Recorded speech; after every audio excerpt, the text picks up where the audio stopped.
క్రీస్తునందు ఒక అత్యంత ప్రియ దేవుని జనాంగం బాగున్నారంతా కూడా ఈ శ్రమ మరణ పునరుత్థాన దినాల్లో మనం చివరి రోజున మనము వచ్చి ఉన్న 40 రోజుల ఉపవాస దినాల్లో ఈ నవజీవన నిరీక్షణ అనే అంశం పైన ఈరోజు మనం వాక్యాన్ని ధ్యానించబోతున్నామండి. మన వాక్య ధ్యానం వరకు ఏర్పరచుకున్నటువంటి ఆధారితమైన వాక్యాలు పాత నిబంధన నుంచి దానియేలు రాసిన సువార్త, దానియేలు గ్రంథం 12వ అధ్యాయము, ప్రవక్త అయిన దానియేలు గ్రంథం 12వ అధ్యాయము, అదే రీతిగా కొత్త నిబంధన నుంచి 1 పేతురు 4వ అధ్యాయం 12 నుంచి 19 వచనాలు, అంత బాధ కాకుండా మొత్తం రాసిన సువార్త 27వ అధ్యాయం 62 నుంచి 69 వచనం మనం ధ్యానించబోతున్నాం. చూడండి ప్రేమ సహోదరులారా, మనం జీవిస్తున్నటువంటి ఈ జీవితం ఒక ఈ లోకంలో అనిశ్చితితో కూడుకున్నదాన్ని చూస్తున్నాం. అంటే బాధలతోనూ భయాలతోనూ నిండి ఉన్నటువంటి జీవితంగా, రోగాలతో కష్టాల మధ్యలో మనము జీవిస్తున్నట్టు కనిపిస్తూ ఉంటుంది. చాలాసార్లు మన జీవితంలో ఏది స్పష్టంగా కనిపించదు. మార్గంలో మూసివేయబడినట్లు, ప్రార్థనలు సమాధానం పొందుకోలేనట్లు ఉంటాయి. భవిష్యత్తు చీకటిగా కనపడతా ఉంది. అయితే దేవుని వాక్యం మనకు ఒక మహత్తరమైన సత్యాన్ని ఈరోజు తెలియజేస్తూ ఉందండి. కష్టముల మధ్యలో కూడా దేవుడు కార్యం చేసే దేవుడు ఏమన్నాడని, అంత మాత్రం కాకుండా మరణం లాంటి పరిస్థితుల్లో కూడా కొత్త జీవములకు ఆయన ఆరంభాన్ని సిద్ధపరుస్తున్నాడని ఈరోజు మనం దానియేలు, పేతురు మరియు మత్తయి సువార్త ద్వారా ఒక శక్తివంతమైనటువంటి సత్యాన్ని గ్రహించబోతున్నాం. నవజీవన నిరీక్షణ అది ఎప్పటికీ విఫలమయ్యేది కాదండి. మనం ఒకసారి దానియేలు గ్రంథము 12వ అధ్యాయము 1 నుంచి 4 వచనం చదువుకున్నట్లయితే, దానియేలు గ్రంథము 12వ అధ్యాయము 1 నుంచి 4 వచనం చూసుకుందాం. ఆ కాలమందు నీ జనుల పక్షమున నిలుచునట్టి మహాధిపతి మిఖాయేలు వచ్చును.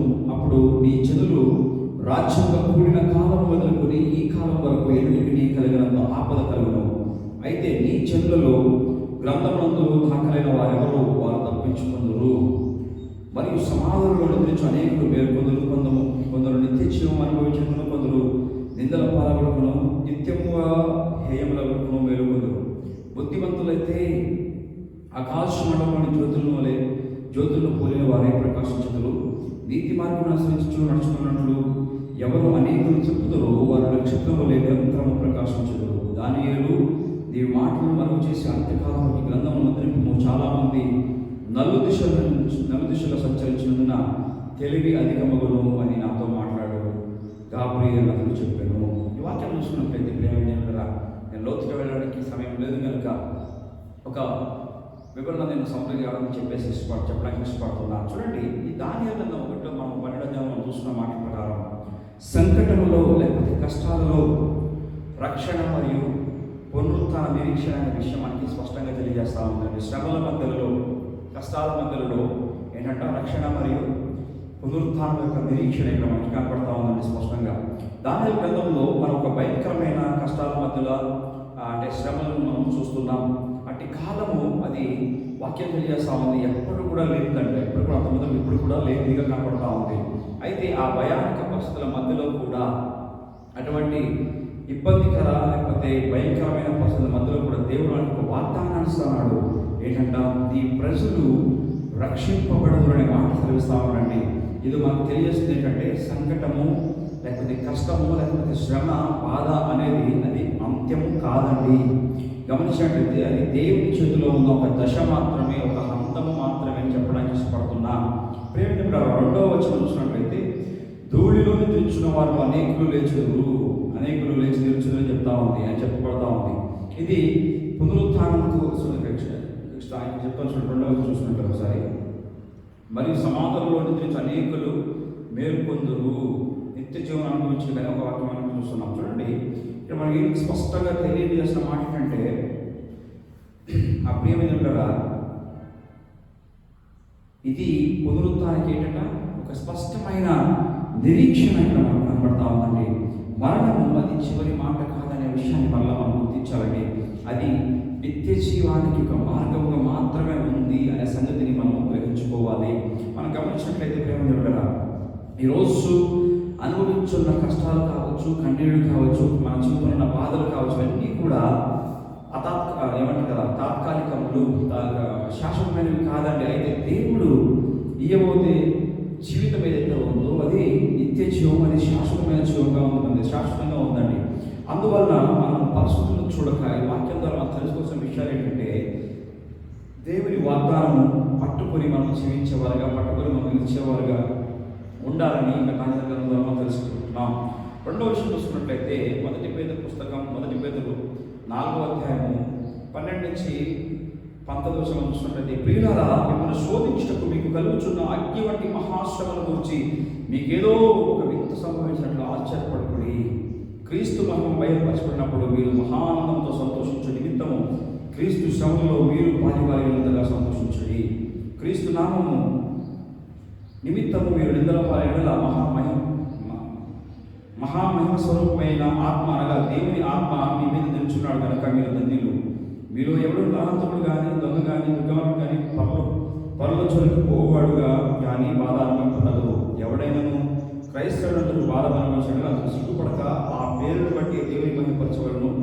తీర్పు దేవుని ఇంటి యొక్క ఆరంభ కాలం వచ్చినది. అది మన యొక్కనే ఆరంభించి దేవుని సువార్తకు అవిధేయుల వారికి ఏమగును. మరియు నీతిమంతుడు రక్షణపడుతూ దుర్బలమైతే భక్తిహీనుడు పాపి ఎట్లు ఎక్కడ నిలుతురు. కాబట్టి దేవుని చిత్త ప్రకారం బాధపడేవారు సత్ప్రవర్తన గల వారి నమ్మకమైన సృష్టికర్త తన ఆత్మలను అప్పగించుకున్న వారిని అంటున్నాడు. ఇక్కడ చూసినట్లయితే 12వ వచనంలో, ప్రియులారా, మిమ్మల్ని శోధించుటకు మీకు కలుగుచున్న అగ్ని వంటి మహాశ్రమం గురించి మీకేదో ఒక వింత సంభవించినట్లు ఆశ్చర్యపడవద్దు. ఎందుకంటే క్రీస్తు మహిమ బయలుపరుచుకున్నప్పుడు మీరు మహానందంతో సంతోషించు నిమిత్తము అని అంటుంది. చూడండి, ఇక్కడ ఈ వాక్యం కూడా మనకు తెలియజేస్తున్న సత్యం ఏంటంటే, పేతురు మనకు స్పష్టంగా బోధిస్తున్నాడు, మన మీదకి వస్తున్నటువంటి అగ్ని వంటి శ్రమలు అవి ఆశ్చర్యంగా ఏదో వింత సంభవించినట్టుగా మనం భావించాల్సిన అవసరం లేదు. క్రైస్తవ జీవితంలో కష్టములు అవి అసాధారణమైనవి కావండి, అవి సహజమైనవి. మన జీవితాలు అవి సాధారణమైన విషయాలు మనందరికీ కూడా తెలిసినది. దేవుడు మనం శిక్షించినట్టు కష్టాలను అనుమతించు, కానీ వాటి మూలంగా మనల్ని శుద్ధి చేయటకు అంత మాత్రమే కాదండి, బలపరచడానికి వాటిని ఉపయోగించుకునేవాడుగా ఉన్నాడు. మనం బాధలు అనుభవించినప్పుడు మనం యేసుక్రీస్తు బాధలలో భాగస్వాములు అవుతున్నామనే సత్యాన్ని మనము గ్రహించుకోవాలని స్పష్టత ఇక్కడ వాక్యం మనకు తెలియజేస్తా ఉందండి. అంత మాత్రం కాదండి, ఇది ఒక లోతైన ఆత్మీయ సత్యానికి వాక్యం ఏం తెలియజేస్తా ఉందంటే, ప్రియమైన దేవుడు, మన కష్టంలో ఉన్నప్పుడు దేవునికి దూరంగా లేవు, కానీ ఆయనకు మరింత సమీపంగా మనం వస్తున్నామనే విషయాన్ని తెలుసుకోవాలని చెప్పడానికి ఇష్టపడుతున్నానండి. గమనించినట్లయితే పేతురు మళ్ళా మనకు జ్ఞాపకం చేస్తా ఉన్నాడు. ఏంటంటే, ఆయన మహిమ ప్రత్యక్షమైనప్పుడు మీరు మహానందంతో ఆనందించుదలని స్పష్టతను, ఇక్కడ సంతోషించుదని స్పష్టతను ఇక్కడ వాక్యంలో మనకు తెలియజేస్తా ఉన్నాను. ఏం తెలుసుకోవాలి ప్రియమైన, ఈ రోజు ఉన్న కష్టము అది రేపటి యొక్క మహిమకు మార్గమును వేసేదిగా ఉందని స్పష్టత దేవుని వాక్యం తెలియజేస్తా ఉంది. అందువలన మనం ఏమంటారు కదా, బాధలను లేకపోతే శాపములను, ఇవన్నీ కష్టాలు ఇవన్నీ మనకు వచ్చిన పరిస్థితులను ఏదో శాపంగానో లేదా నష్టంగా చూడక ఒక దేవుని కార్యంగా మనం అంగీకరించేవారుగా ఉండాలండి. చివరిగా చూసుకున్నట్లయితే, చివరి మాటలు చూసుకున్నట్లయితే మత్తయి సువార్త 27వ అధ్యాయము 62 నుంచి 64 చూసినట్లయితే, మాథ్యూ 27వ అధ్యాయము దాని యొక్క 62 నుంచి చివరి వరకు చూసినట్లయితే, మరునాడు అనగా సిద్ధపరచు దినముకు మరుసటి దినము ప్రధాన యాజకులను పరిసయ్యులను పిలాతులకు కూడి వచ్చి, అయ్యా, ఆ వంచకుడు సజీవుడైనప్పుడు చూడు, 3 దినముల తర్వాత నేను లేచిందని చెప్పినది మాకు జ్ఞాపకం ఉన్నది. కాబట్టి 3వ దినం వరకు సమాధిని భద్రం చేయని ఆజ్ఞాపించుము. వారి శిష్యులు వచ్చి వారిని ఎత్తుకుని పోయి ఆయన మృతుల్లో నుండి లేచినది ప్రజలతో చెప్పుదురేమో. అప్పుడు మొదటి వంచన కంటే కడపటి వంచన మరి చెడ్డదేవుడని చెప్పి, అందుకు పిలాతు కావలి వారు ఉన్నారు కదా, మీరు వెళ్ళి మీ చేతులంత పండుగ సమాధిని భద్రం చేయండి వారితో చెప్పారు. వారు వెళ్ళి కావలి వారిని కూడా ఉంచుకొని రాత్రికి ముద్ర వేసి సమాధిని భద్రం చేసింది. చూడండి, ఇక్కడ ఏం కనబడతా ఉంది, మనుష్యుల యొక్క నియంత్రణకు అతీతమైన దేవుని యొక్క జీవాన్ని మనం ఇక్కడ చూస్తున్నామండి. ఇక్కడ ఏం జరుగుతూ ఉంది, ఈ భాగంలో మనం యాజకులు మరియు పరిసయ్యులు ఏం చేస్తున్నారు కూడా, యేసు సమాధిని మూసివేయడానికి చేసిన అన్ని ప్రయత్నాలను కూడా మనం కూడా చూస్తున్నాం. ఇక్కడ వారు రాయిని ఉంచి దాన్ని ముద్ర వేసి కాపులదారులు నియమించినట్టు చూస్తున్నామండి. వారి ఉద్దేశం ఇక్కడ స్పష్టంగా మనకు అర్థమవుతా ఉంది. ఈ కథ ఇక్కడితో ముగిసిపోవాలనే ఆలోచనలో వారు ఉన్నారు. అయితే వారు గ్రహించుకోలేదు దేవుని ఆలోచనను, దేవుని ప్రణాళికను ఎవరు కూడా ఆపలేరు. మనుషులు సమాజాన్ని మూసివేయగలరు, కానీ దేవుడు జీవమునకు ఏంటంట ఆయన అధిపతి ఉన్నాడు, జీవాన్ని వెలికి తీసేవాడై ఉన్నాడు. ఇది మన జీవితంలో నిజంగా అది మనకు కూడా వర్తించేదిగా ఉందండి. స్వస్థతను మనం గ్రహించుకోవాలి. కొన్ని సందర్భాల్లో అన్ని మూసినట్టుగా అనిపిస్తూ ఉంటాయి, కానీ అవకాశం మూసివేయనట్టుగా కనబడతాయి మన జీవితంలో. అంత మాత్రం కాకుండా సంబంధం విరిగిపోయినట్టు, సంబంధం తెగిపోయినట్టుగా కళలు మనకున్న జీవితం మాకు వస్తున్న కళలు కాబట్టి అంతమైపోయినట్టుగా మనం దేవుడు కానీ ఒక్కటి విషయం గమనించినట్టు, కానీ దేవుని దృష్టిలో అది అంత్యము కాదండి. అది కొత్త ఆరంభమునకు ఒక పూర్వపు అంటే సిద్ధమైన స్పష్టతను గమనించుకోవాలి. ఈ మౌనమైనటువంటి ఈ యొక్క శనివారము అది వ్యర్థంగా మనకు కనపడుతుంది, కానీ అంటే పైకి కనపడతా ఉంది, కానీ సమాధిలో ఉన్నాడని యేసుక్రీస్తు వారు. కానీ అది పునరుత్థానానికి ఒక ముందు మాట మనం గమనించినట్లయితే దేవుడు మౌనంలో కూడా ఆ కార్యాన్ని ఆయన అక్కడ చేస్తా ఉన్నట్టుగా మనము గ్రహించుకోవాలి. ప్రేమ దేవుడు ఈ 3 విషయాల్లో మనం ఏం నేర్చుకుంటాం ఈరోజు? మూల సందేశం ఏంటంటే, నవజీవన నిరీక్షణ ఒక భావోద్వేగం కాదు, ఒక ఎమోషనల్ విషయం కాదు మాత్రమే కాదు, కానీ అది దేవుని యొక్క వాగ్దానంలో స్థిరపరచబడినటువంటి ఒక సత్యాన్ని మనం గ్రహించుకోవాలి.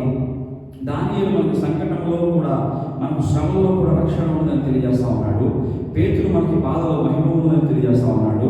మత్తయి సువార్త మనకు మరణానంతరం కూడా పునరుత్థానము జీవము ఉందని అంటే ఏమంటారు కదా, దాని యొక్క విషయం దాంట్లో మనం ఉన్నదాన్ని మనకి ఇక్కడ చూపిస్తున్నాడు. ఈ 3 భాగాలు ఒకే సత్యాన్ని ప్రకటిస్తున్నాయి. ఏంటంటే దేవుడు చివరికి ఏంటంట నిత్య జీవాన్ని ప్రసాదించేవాడిగా ఉన్నాడు, మరియు ఆయన యోచన, ఆయన ప్రణాళిక ఎప్పటికీ కూడా అది విఫలం కాదనే సత్యాన్ని ఈరోజు మనం తెలుసుకుంటున్నాం. నిజంగా ఈరోజు శ్రమలు తాత్కాలికములు, కానీ దేవుడి ఇచ్చే జీవము అది శాశ్వతమైన సత్యాన్ని మనం గ్రహించుకోవాలండి. పరీక్షలు మనల్ని కోర్చడానికి రావు, కానీ అవి మనల్ని బాపర్చడానికి వస్తాయని సత్యతను కూడా గ్రహించుకోవాలి. ముఖ్యంగా దేవుని యోచన ఎవరు అడ్డుకోలేరు. ఏ శక్తి కానీ, ఏ పసరు కానీ, ఏ మనుషుడు కానీ ఈ సత్యములను గమనించినట్లయితే ప్రేమైన ఏ మనుషుడు కాదు ఈ సత్యం మన హృదయంలో తెలుసుకున్నాం. ఏమంటా తెలుపుకున్నప్పుడు మనం భయంతో కాక ఇలా జీవించాలి, విశ్వాసంతో మనము జీవించగలుగుతాం. ప్రేమ దేవుడు ఈరోజు మన జీవితంలో ఈ సత్యాలను మనము స్వీకరిస్తూ ఉన్నామా, అనుసరించేవారుగా ఉన్నామా? అత్యంత ముఖ్యము. అనుసరించడం చాలా ప్రాముఖ్యమైనది. కష్టం వచ్చినప్పుడు మనం విశ్వాసం కోల్పోయేవారుగా ఉండకూడదు. దేవుడు మౌనంగా ఉన్నట్టు మనకు కనిపిస్తూ ఉంది, కానీ అనిపించినప్పుడు కూడా ఆయన కార్యం వెనకాల మనకు తెర వెనక ఆయన కార్యాలను చేస్తున్నాడని మనం ఒక నమ్మాలి. మనకున్న నిరీక్షణ విడిచిపెట్టుకోవాలి కాదు, దాన్ని గట్టిగా పట్టుకునేవారుగా ఉండాలి. ఎందుకనగా అది మన ఆత్మకు ఆధారమైంది. ఆ నిరీక్షణ ప్రార్థనలో స్థిరంగా ఉండే దేవుని సేవలను మనం నమ్మేవారుగా ఉన్నట్లయితే ఈ విధంగా మనం నిజంగా నవజీవన నిరీక్షణ ఖచ్చితంగా మనము జీవించగలమండి. ఒక ఉదాహరణమైన కథ మీకు చెప్పడానికి ఇష్టపడుతున్నాం. ఒక మనిషి తన జీవితంలో అన్ని కోల్పోయినట్టు అనుకున్నాడంట, కానీ అతనికి అన్ని తలుపులు మూసివేయబడినట్టు ఆయనకి కనపడుతున్నాయి. కానీ తన జీవితం ఒక మూసివేయబడిన సమాధిలా భావించాడు. కానీ అతనికి తెలియజేంటంటే ఆ సమాధి అంతకంలో దేవుడు ఒక కొత్త జీవితాన్ని సిద్ధపరచి ఉన్నాడని. కొంతకాలం తర్వాత అతని జీవితంలో అనుకోకూడదు కొత్త మార్గంలో తెలుసుకొని సాగాడు. అప్పుడు అతను గ్రహించాడంటే దేవుడు మౌనంగా లేడు, కానీ ఆయన కార్యాన్ని చేసేవాడుగా ఉన్నాడు. ఇదే మనకి నవజీవన నిరీక్షణ. ఈరోజు ప్రియమైన దేవుడు మనం ఎటువంటి పరిస్థితుల్లో ఉన్నా యొక్క సత్యము మనం అనకూడదండి. దేవుని జీవము, అది జీవించే జీవితము, దేవుడిచ్చే ఏమంటారు కదా నిత్య జీవం ఎవరు కూడా ఆపలేరు. సమాధి మూయివేయబడినప్పటికీ, రాయి ఉంచబడినప్పటికీ, కాపులదాలు నిలబెట్టినప్పటికీ కూడా దేవుడు తన సమయంలో జీవమును వెలికి తీసేవాడుగా ఉన్నాడు. ప్రేమ కాబట్టి మన జీవితంలో అంత్యము అనిపించిన ప్రతి స్థలంలో కూడా దేవుడు అక్కడ ఆరంభమును రాస్తున్నాడనే స్పష్టతను ఇక్కడ వాక్యం తెలియజేస్తా ఉంది. ఈరోజు మన సమాధి మన అంత్యం కాదండి, అది పునరుత్థానానికి ఆరంభం మాత్రమే. ప్రేమ దేవుడు అయితే ఈరోజు తండ్రి చెప్తామా, మా కష్టాల మధ్యలో కూడా ఆయన ఈ నవజీవన నిరీక్షణ మాకు అనుగ్రహించి మీకు కృతజ్ఞతలు తెలియజేద్దాం. మన విశ్వాసము బలపరచని అడుగుదాం. మన మౌన సమయాల్లో కూడా ఆయన మిమ్మల్ని నమ్మే హృదయాన్ని మాకు అనుగ్రహించుకొని మనం అడుగుదాం. అంతమంది కాకుండా మా జీవితాల్లో ఈ యొక్క నిత్య జీవం ప్రకటింపడినట్టు చేయండి ఆయన అడుగుదాం. మేము అంత్యం వరకు కూడా స్థిరంగా నిలబడడానికి నీ కృపను మాకు అనుగ్రహించమని అడుగుదాం ప్రియమైన కూడా ఈరోజు మనం ఈ విధంగా అడిగినట్లయితే దేవుడు ఖచ్చితంగా తన కార్యాన్ని చేసేవాడు కూడా. దేవుడు మనందరినీ కూడా ఆశీర్వదించుగాక.